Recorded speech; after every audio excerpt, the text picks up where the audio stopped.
Hello friends, welcome back to the new tutorial of the GCP Google Cloud Platform. Those who haven't subscribed my channel yet, please do subscribe my channel, and if you like the video, please do like, share and comment on my video. In the previous video, we have installed the Apache 2. Now we are going to learn about how to install the PHP 8.2. After that, we are going to learn about how to create the user in the MySQL. Then we will going to deploy the WordPress project, that is a PHP project, the connection and all.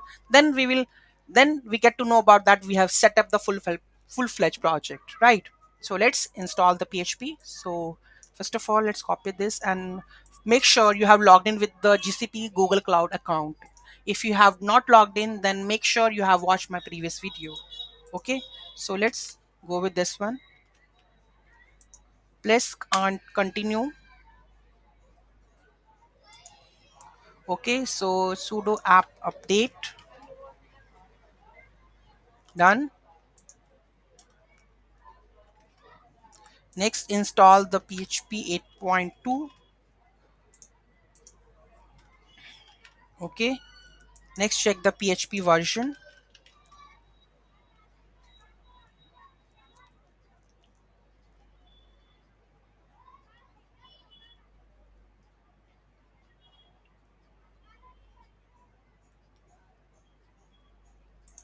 Let's paste this PHP version. You will get to know that 8.2.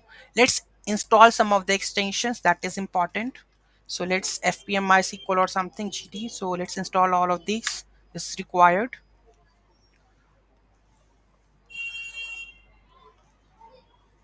So here you can see that we have successfully installed the PHP 8.2.